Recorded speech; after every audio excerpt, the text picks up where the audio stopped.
Chapter 3. Lael's Longing. Sweet and low, wind of the eastern sea, over the rolling waters go.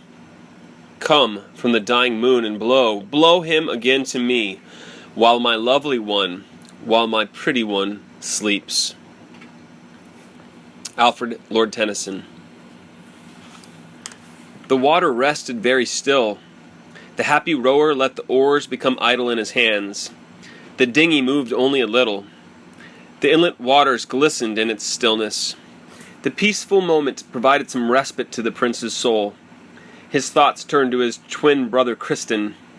So recently having wed, Kristin could not accompany them. This, by the emperor's own rules of war. In another year, Kristin would leave his bride, if needed, for battle duty. On the eve of the voyage, Lael confessed to his mother, "I will miss my brother sorely on this mission, since he is now a husband.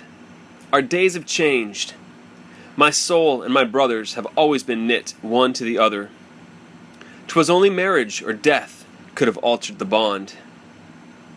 His mother laid her hand on his arm with a look of sorrowing love.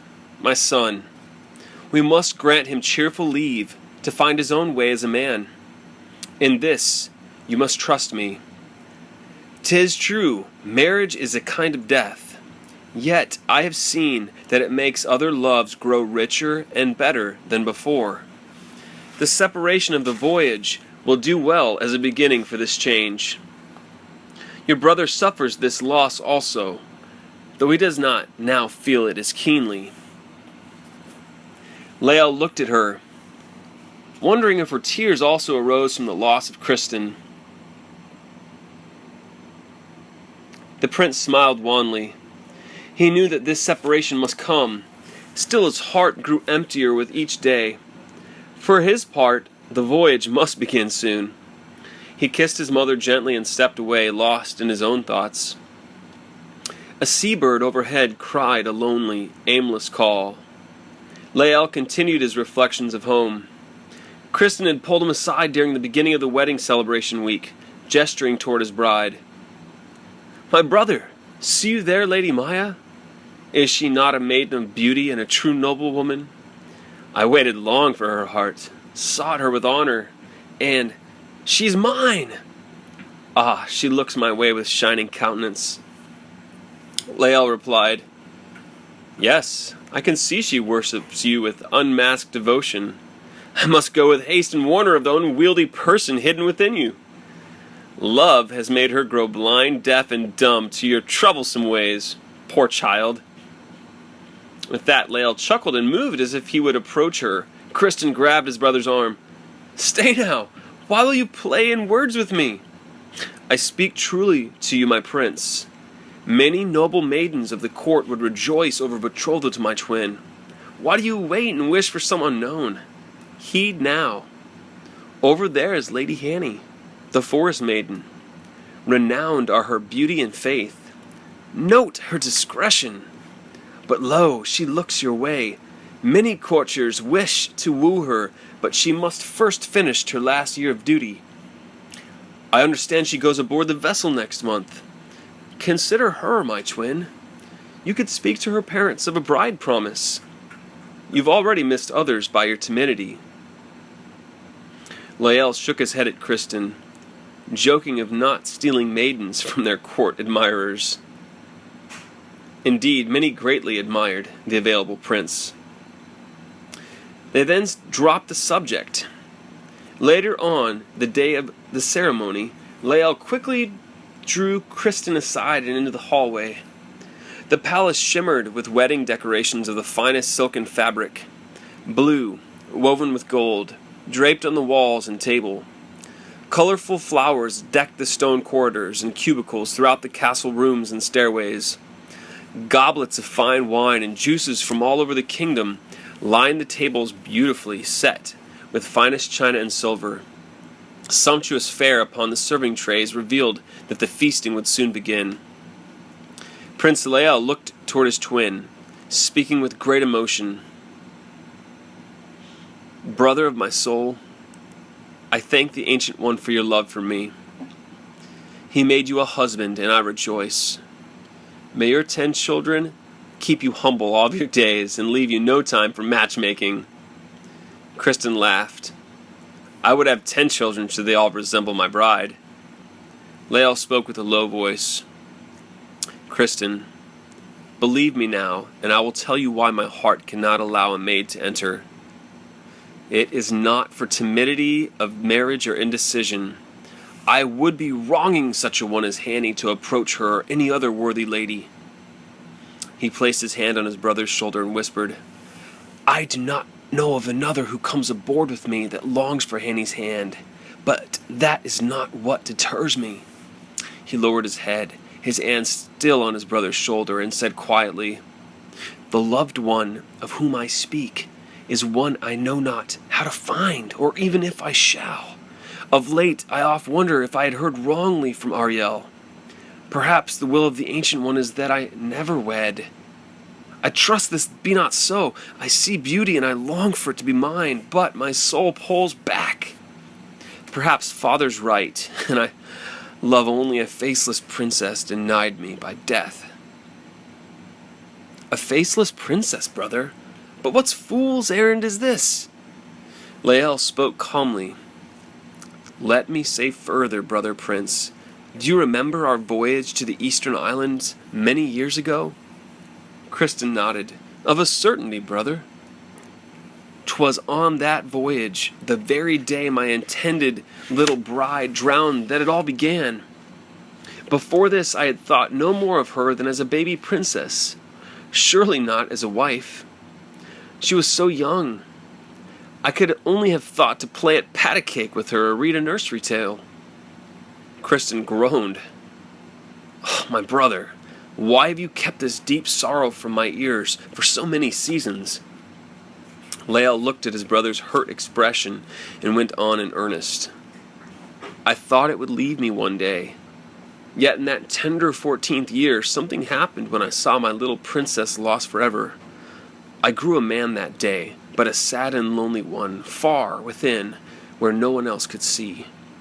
His brother Kristen was silent and shook his head only. Lael continued, "For some time before that voyage, perhaps since my 10th year, I felt a great ease of mind knowing our mother and father planned this union. I was happy to wait for a golden day far ahead, with no worries of whom I should wed.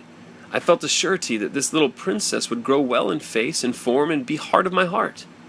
This I could not articulate, so young was I, but yet 'twas there in my soul, strong, safe, a living secret." Kristen still stood quietly as the soulful tale continued. "Almost a year after the Maid of J.R.R. met her watery end, I went a-hunting in the forest. There in my 15th year, the White Knight appeared to me." Kristen gasped slightly. "You looked upon him in mortal form?" "Yes, my brother, as surely as we see one another right now." The wedded prince whispered, "Our father often decries it too long since the great Ariel appeared in these lands. Did he speak?" Lael paused from his quiet discourse when he saw Lord William, the steward, walking toward them.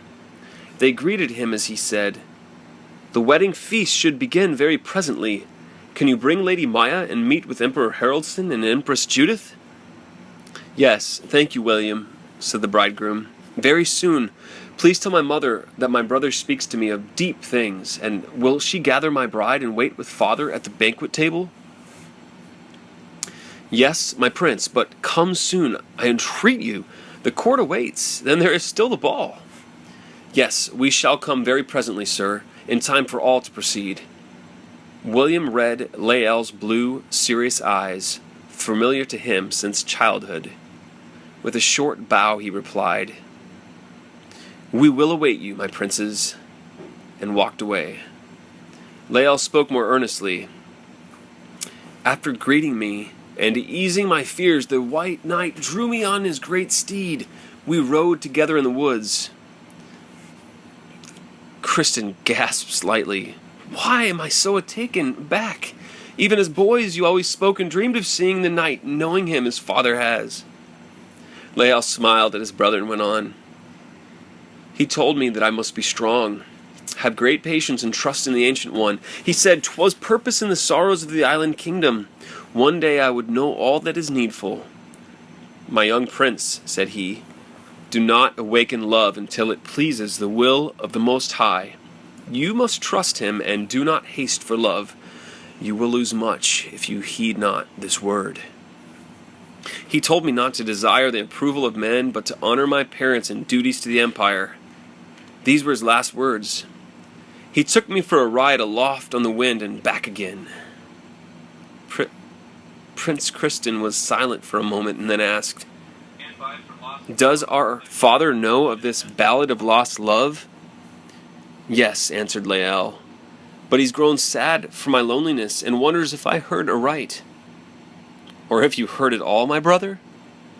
His twin paused and answered soberly, Perhaps 'tis all our fears, but now you too must decide my tale's truth or falsehood. Kristen spoke kindly. And our mother? She believes my story, but ever looks for the lady to be disguised somewhere here in this palace. And you, Lael? What will you do now? The prince paused and then answered with quiet resolve, I will await the white knight. I must yet trust him to give me a sign before I may love another, though I have oft weakened in my resolve. I will sorrow no more maidens with an untrue and faithless heart. Since meeting the great Ariel, my ears attuned to his guidance. Now I say words often quoted to us by our wise William. Embrace the truth of Lord Ariel and life in his white city. I do not think it possible to live up to the highest point of duty or happiness without this. With that, Prince Lael took hold of his brother's arm. Then staring hard into his eyes, he said, Kristen, my prince, my brother, and my friend, I now believe that even a great love in this life may not equal my devotion for the white knight Ariel.